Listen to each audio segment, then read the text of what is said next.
A father watched in absolute horror as his massive Rottweiler, Titan, suddenly turned on his 2-year-old son in the backyard. The dog pinned the crying toddler to the ground, snapping his powerful jaws just inches from the boy's face. Terrified and furious, the father dragged the beast away, convinced the animal had gone rogue. But hours later, at the emergency clinic, the vet stopped the examination and turned to the father, pale as a ghost. "In 20 years of practice," she whispered, "I have never seen anything like this."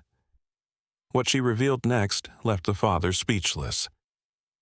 Before you watch, remember to like and subscribe so you don't miss another touching story like this one. And write in the comments where you're watching from and what time it is there. Mark never fully trusted the dog. Even on this peaceful Sunday afternoon, as his toddler Liam played with his trucks in the grass, Mark watched Titan like a hawk. The 110-pound Rottweiler was a rescue. And despite his wife Sarah's confidence, Mark couldn't forget the breed's dangerous reputation. He knew the power hidden in those massive jaws. He was always waiting for a sign of aggression, a single slip-up. He just didn't expect it to happen today. Suddenly, Titan's head snapped up, his ears swiveled forward, and his body went rigid. Without a bark or a warning, the massive dog launched himself across the yard. He moved with terrifying speed, a black blur of muscle targeting the toddler. Mark dropped his coffee mug, shattering it on the stones, and screamed, "Titan, no!" But it was too late. Titan slammed into Liam, knocking the small boy backward into the tall grass near the fence line. The dog didn't stop there. He climbed on top of the child, using his heavy paws to pin Liam's shoulders to the dirt. Liam began to scream, a terrified, high-pitched wail that pierced Mark's heart.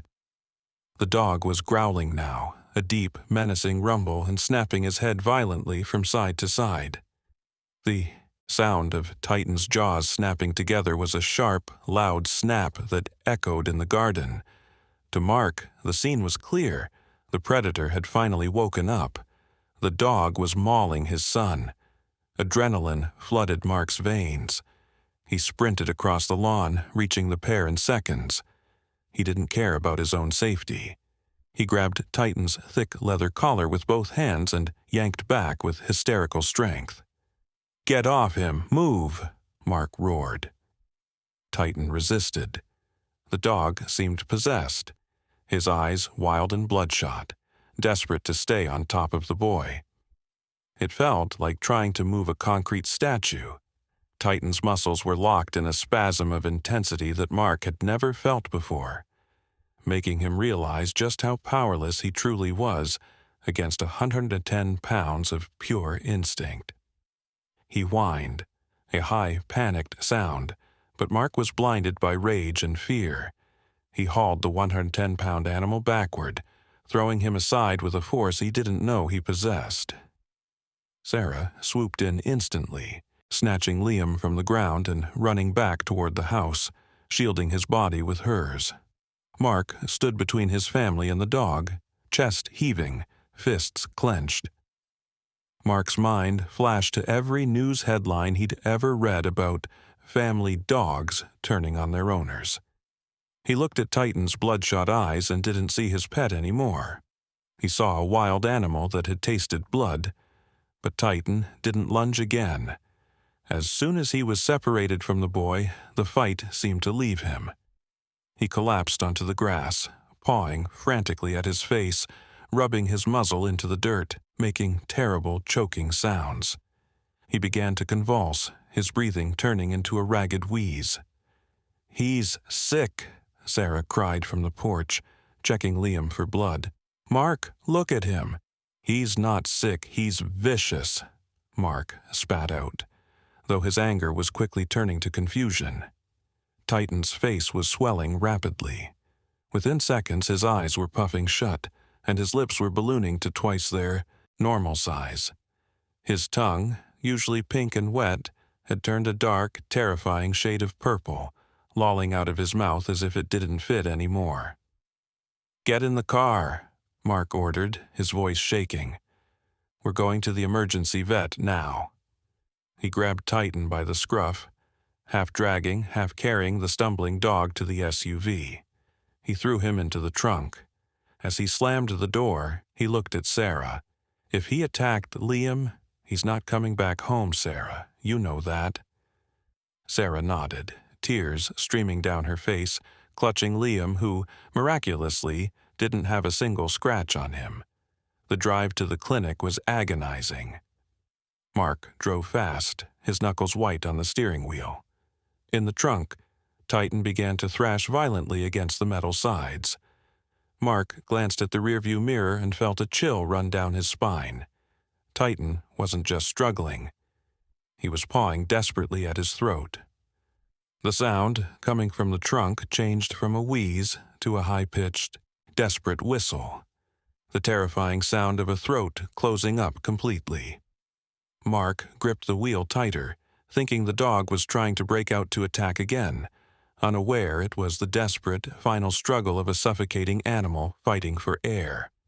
When they burst into the veterinary clinic, the staff took one look at the dog's distorted face and rushed him straight onto a gurney. Foam appeared at the corners of his mouth. To Mark, it looked like the classic sign of rabies or madness, but in reality, his throat was swelling so fast he simply couldn't swallow his own saliva.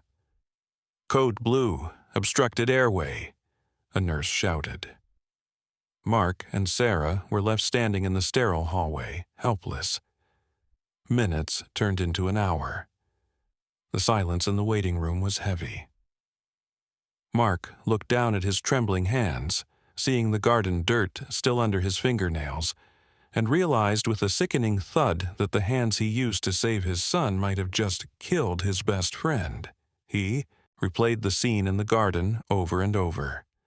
The violence of the tackle, the growling. Mark sat with his head in his hands, already rehearsing the phone call to animal control, sickened by the thought that the dog he loved had turned into a monster in the blink of an eye. Ideally, he wanted to be angry, but seeing his dog helpless on that gurney had broken something inside him. Finally, Dr. Evans, the head veterinarian, pushed through the double doors. She looked exhausted, her surgical mask hanging around her neck. She held a small metal tray in her hands. "Is he?" Mark couldn't finish the sentence. "He's stable," Dr. Evans said softly. "We managed to get a tube down his throat just in time to keep his airway open. The swelling is massive." The vet hesitated, her hand trembling slightly as she adjusted the exam light, as if she couldn't believe what her own medical instruments were showing her. "I don't understand," Mark said, his voice trembling. "He attacked my son. He went crazy. We thought maybe he had a brain tumor or rabies." The vet shook her head firmly. "He didn't attack your son, Mr. Peterson. Come look at this." She held out the metal tray. Lying on it were over 20 dead insects. They were large, black and yellow, with menacing stingers. "Ground hornets," the vet said. "Very aggressive, and their venom is potent." Mark stared at the tray, confused. "I don't get it." "We pulled these out of Titan's mouth and throat," Dr. Evans explained. "And he has stings all over his chest and belly, the exact area that was pressing against your son." The realization hit Mark like a physical blow. The world seemed to tilt on its axis. Titan hadn't been growling at Liam. He hadn't been biting the boy. He had tackled the toddler to stop him from stepping onto the hidden nest, and when the swarm rose up to attack, the dog hadn't run away. He had pinned the boy down to cover him, snapping his jaws to catch the wasps out of the air before they could land on the child.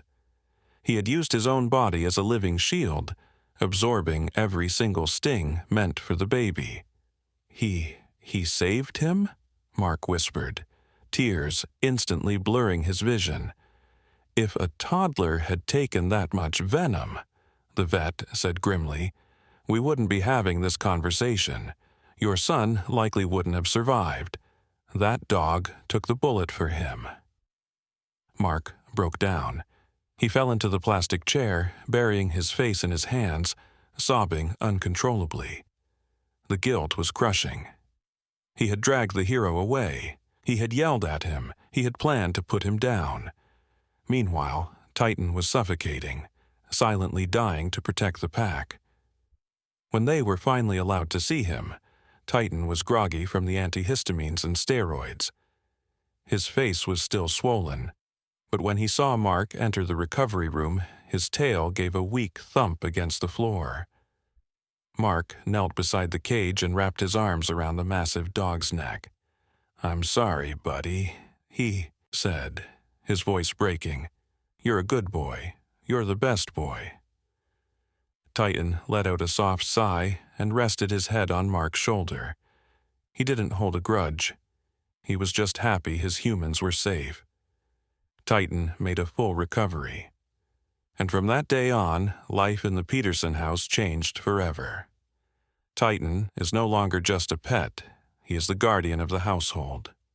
He gets the best spot on the couch, steak on his birthday, and absolute respect. Mark never doubts him again.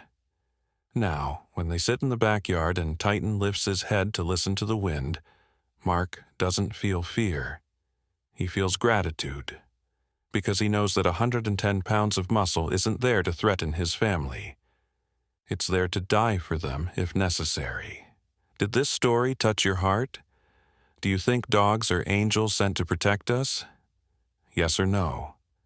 Let us know in the comments below. If you like the story, please subscribe to the channel and leave a like. Thanks so much for watching. See you in the next video. Have a great day.